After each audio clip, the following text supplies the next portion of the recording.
guys, welcome to the pod team. My name is AJ. Hello guys, this is Lex. AJ, what do we have today? So, you know that chat GPT stock market crash we were talking about? Yep. So Well, did it happen? it happened elsewhere in the world. It happened in the European markets. What Uh, about here? a, it did kind of ripple effect here, but we didn't sustain it that much. We actually are bouncing off of it. So today we have two important banks that are also in the news.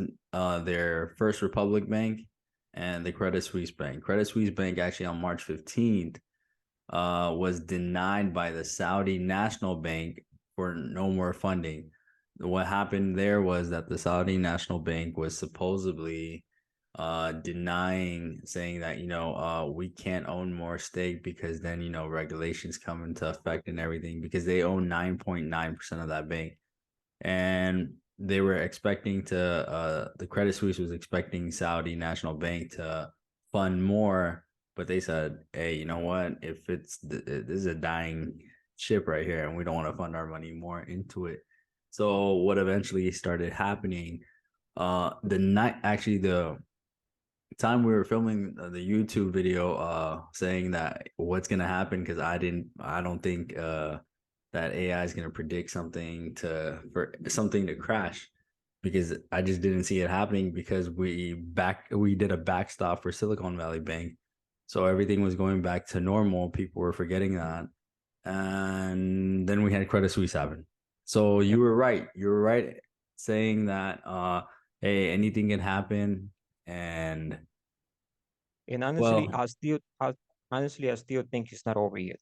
oh, definitely. I still, There's these. They're just like trying to put out fires as quick as they can, right? yeah. So, waking up, I texted you saying, "Oh my God, dude, the stocks are crashing," and what the market in America started reacting was a straight downfall. All the banks, we were talking about bank stocks, how they jumped up, and we were talking about how this is day trading time. This isn't holding long, and because right now it's very messy. You can't see a clear future with what kind of banks you want to invest in, except strong banks like J.P. Morgan, Wells Fargo, Citi, credit, Charles Schwab, Goldman Sachs. Those are strong banks. Now, the First Republic Bank, like we were talking about, those are day trading type of stocks. So what happened is First Republic, jumped very high because of the backstop, and it was coming back. Then after Credit Suisse was about to default and about to fail, First Republic was crashing. Uh it crashed a lot. Actually, let's share the screen and show you what really happened these past 3 days. So if we go to First Republic Bank right here, as you can see, we didn't do a video yesterday. Apologies.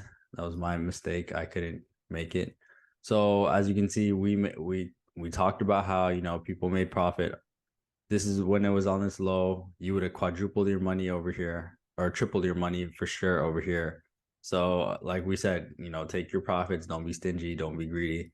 And you saw the fall of this bank again. And then the next day when Credit Suisse said, it's about to fail too, this plunged. It plunged another 30%. And get this, okay? This is when the Credit Suisse plunged. And then people started melting down. So this is what happened this morning, a 30% drop. So basically, if you would have invested your money here, you're basically back at it here. Now, what happened was the CEO of Chase Bank, he met with the Treasury Secretary Janet Yellen, and what they did is basically said that, hey, we'll put a plan together. So the top banks in the U.S., I want to say 11 banks came in and are bailing out First Republic Bank. So the Fed isn't doing anything. That they've announced, except the backstop program. The banks are actually helping other banks out. So I want to share the screen again, and let's talk about First Republic Bank. So as you can see, First Republic is set to get $30 billion of deposits in rescue. So the top banks are JP Morgan, Citi, Bank of America. So those like the top five are, JP Morgan, Citigroup, Bank of America, and Wells Fargo are committing $5 billion.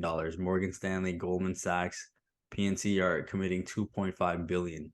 So like over here, here's the chart. So PNC, US Bank Corp, 1 billion, Goldman Sachs, Morgan Stanley, 2.5 billion, JP Morgan, Bank of America, Citi, and Wells Fargo committing $5 billion. As you can see, that's a lot of money. $30 billion is basically what the Fed was basically saying, hey, we'll print out $25 billion for a backstop for Silicon Valley Bank. Now, this is uninsured money going in to First Republic as well. And First Republic is, I think, is a smaller bank than Silicon Valley Bank, right? Yeah, it's like a regional bank. Yeah, So but it's it's getting more just money. like Silicon Valley Bank, yes, correct. And basically after that announcement, so I did day trade. Okay, I bought some at 25. When it came to $25, that's when the announcement basically came. So I put some money in there, and I actually sold like really quick $27, because what happened was it kept halting, and when it's halting, it could jump really high or go back down really quick. So I was just day trading at that time, and I just got my money, got out. Now, as you can see, it's still in the trend line. It's sitting at $28. Now, the big question is that sustainable? All these banks are putting money into First Republic Bank right now, trying to help this bank out. What if next week another bank goes down or something else happens?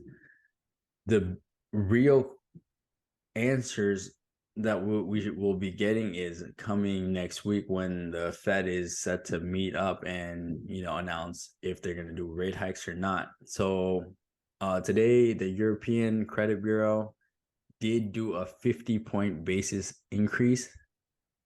So that's saying 50-point basis increase. Now, when I say that, they did it because they did not want to put more fear into the markets, thinking that something was wrong because of Credit Suisse going down. They want to make it sound like other banks are doing well.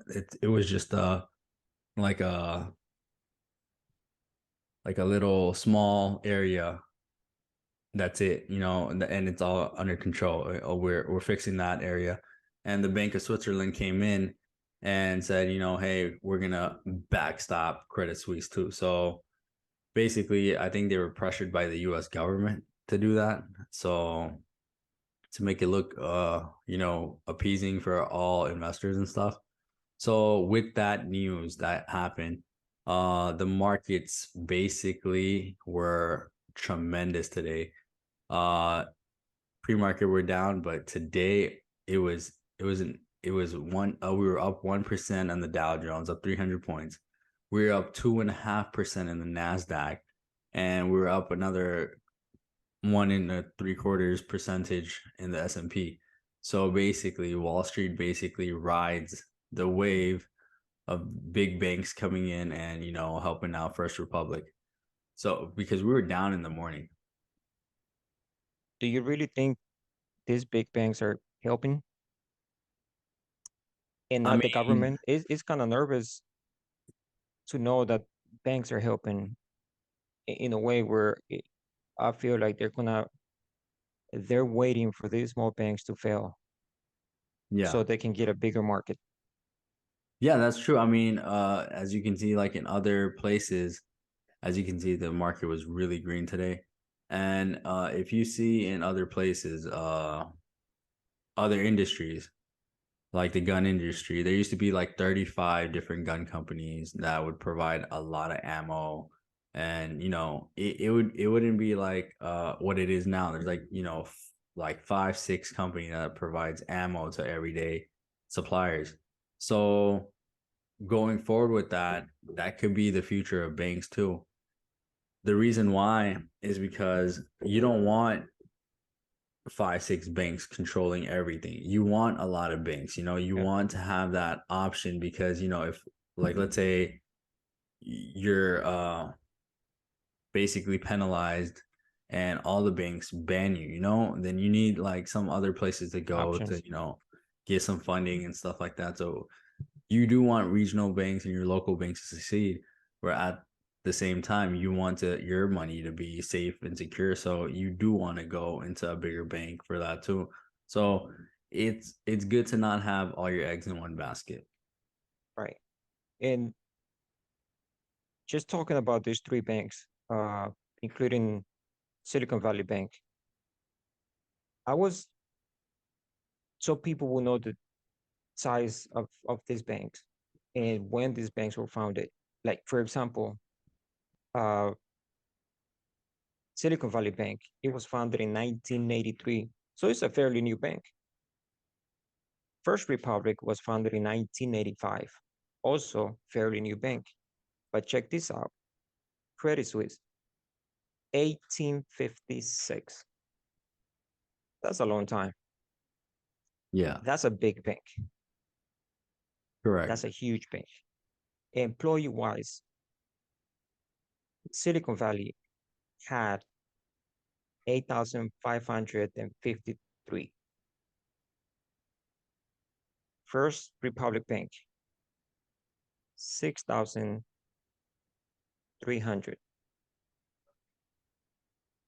Yeah, Now, can you guess how many employees Credit Suisse has? And I'm just giving these Credit numbers so Suisse is people even a bigger bank. That's it why it was very important to save that that bank bank is too. huge. Yeah, It has over 50,000 employees. $500 Over billion 50, worth of assets too, I heard. yes. So I'm just sharing this with y'all is just to kind of get an idea how big of a bank is Credit Suisse. And this bank, it is too big to fail, actually.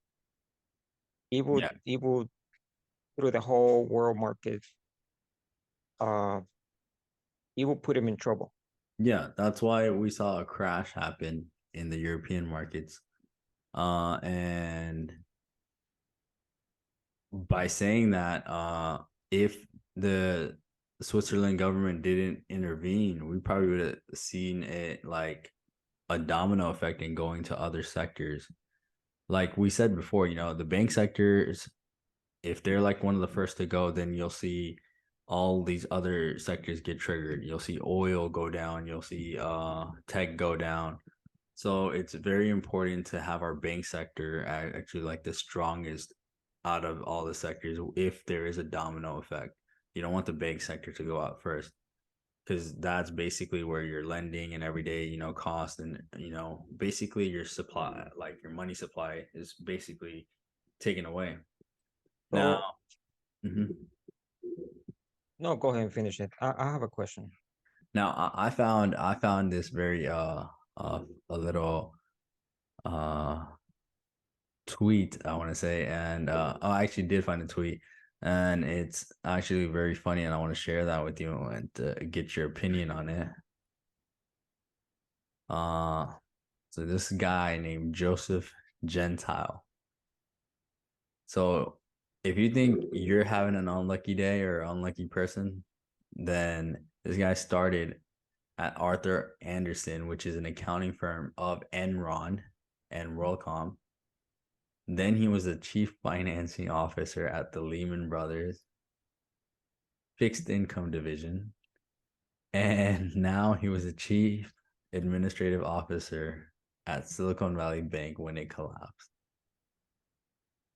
So I read a little bit about him, and he left around like 2007, like right before the collapse, or maybe it was like go, who knows? But this guy Joseph Gentile, he should be like one of the CIA's top agents. Like just send him to another country, and that country's gonna get destroyed financially.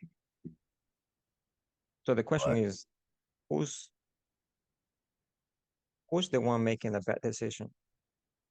Is it him going for those companies that they're already failing, or the companies who are hiring him are making a bad decision? I mean, I'm not gonna say it's the guy's fault all together. You know, those companies had a greed problem, and it's more than one person, you know, that does this, and it affects a lot of people.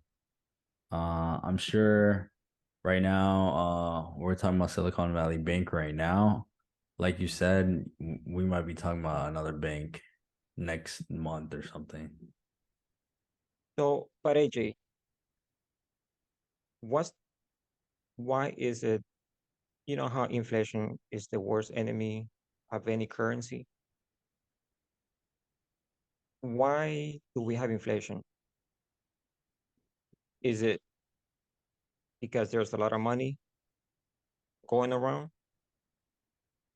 Uh, That's one of the reasons why, right? Correct. Yeah. So you actually made me remember another thing that has been going on, which is the Fed budget right now. Uh, that's been actually very important to look at too. So basically, you get a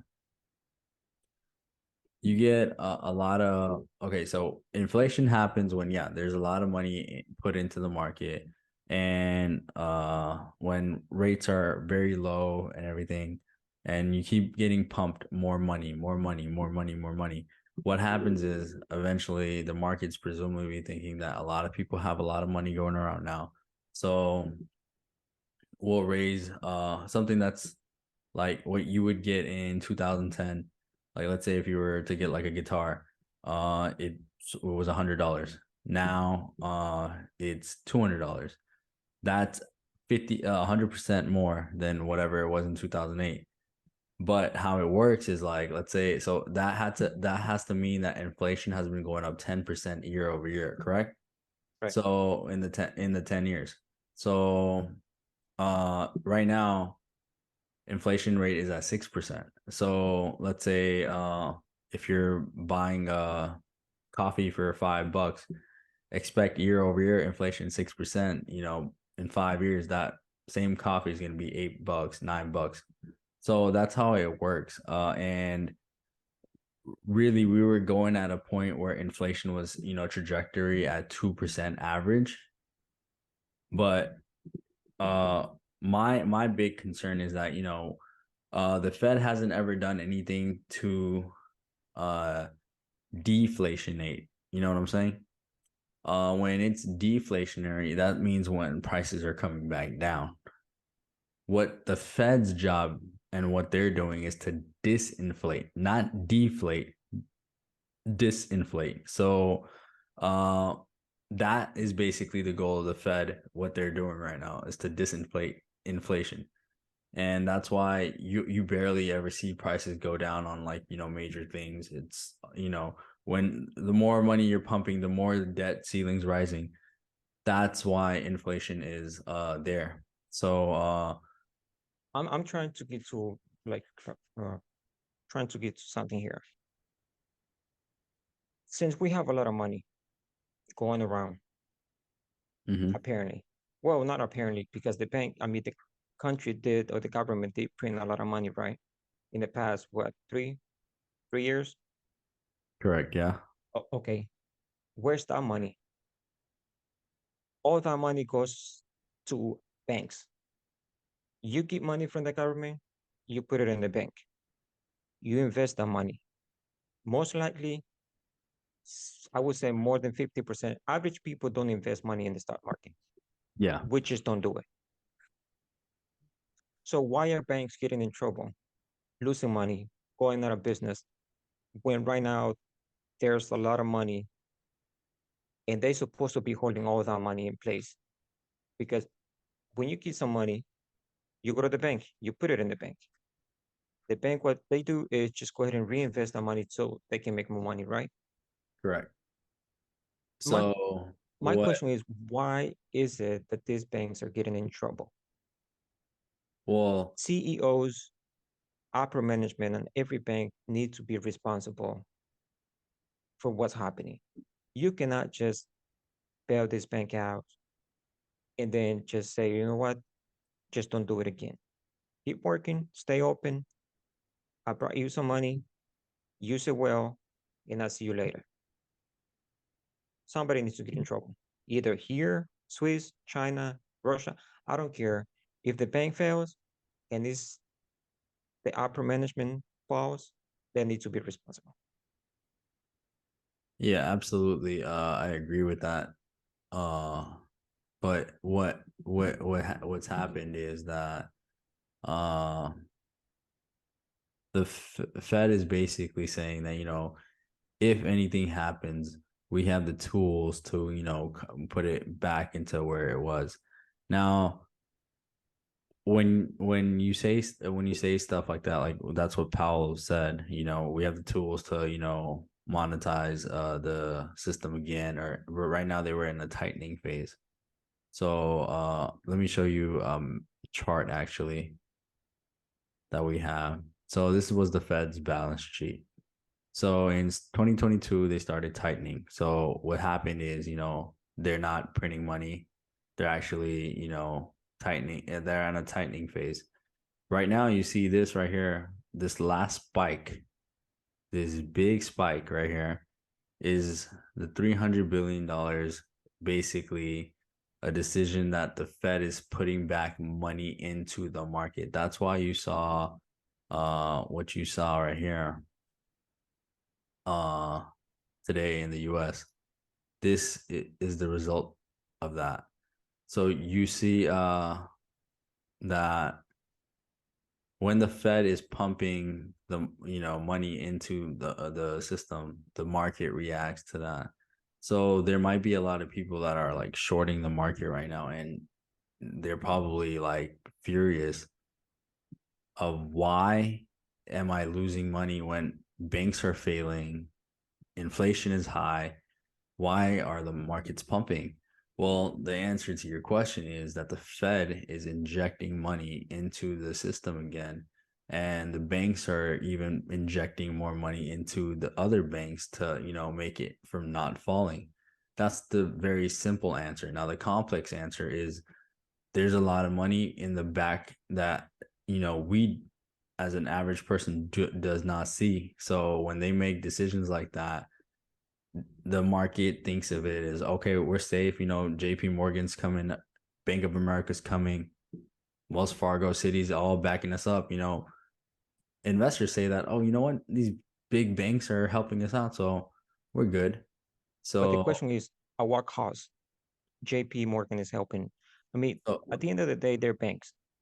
All so they do is crunch numbers. yeah. All So, they do, they don't make a move if they're not gonna make money. the average person is paying for that with paying taxes. So whenever the Fed is printing money, there's always, something later that's going to come and raise their taxes. Some, way that the average person is always going to come back and, somehow pay for it. And for in that manner, these people were like some tech companies in Silicon Valley Bank or First Republic Bank that, a lot of people were scared, hey, am I going to get my money out? Uh, I'm just an average Joe. I'm working hard day and night. But these banks basically are making stupid decisions, stupid investments, and they're not getting paid. And uh, a lot of they're used to like quick rewards with high risk, and sometimes it doesn't pay out, and that's why these banks fail. Yeah, it's you know the, the the government, the U.S. government, they're good collecting money from the people, and they should know how to manage that money too. If I'm not mistaken, in 2022, the government, the U.S. government, almost collected $5 trillion in taxes. Oh wow. Almost 5 trillion. That's a lot of money. Oh yeah. Spend it well. It's your money, it's my money. And that's why banks need to be responsible. When they make a decision, don't play with it like it's a game. like it's toy that you can replace it, because we're working hard and we need to make sure that they do utilize the money the way they should do. They should. But it's kind of, to me, it's kind of upsetting because every time something happens, the government goes and help these people, Yeah. these company, big companies. They don't need any help Hmm. because they get big bonuses. Utilize the money, utilize the profit. Don't squeeze it and take it from the company, and then the company doesn't have no funds when they get in trouble. So another interesting uh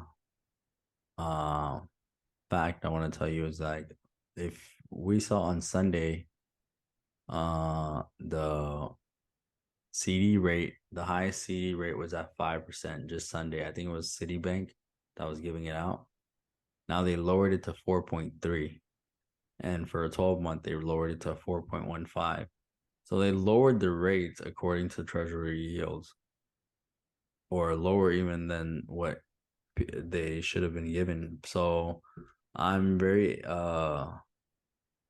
skeptical about next week's Fed meeting. If we don't see a rate hike, I don't know if that could put like that should play as a bull in the market, but the market might think of it as oh shoot, maybe something did break and maybe we should brace yourself. So it could go either way again. And that's why Wall Street is Wall Street. You gotta be very patient with your money and and know the right moment when to invest. So with that being said, I think we should wrap this video up and I guess see how it plays out. See how things play out tomorrow too. So I just hope everything is back to almost or borderline normal, which I still think is not over yet.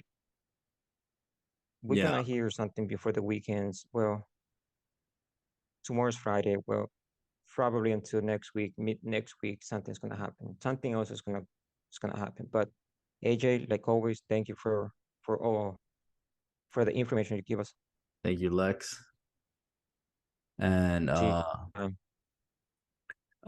so tomorrow we'll do a market analysis, and then we have a special topic that we want to talk to you guys about, and maybe you guys can share your opinions on how you feel about it. So with that being said, this is the pot seat. I'll see you in the next one. Take care. see you Goodbye. guys. Take care.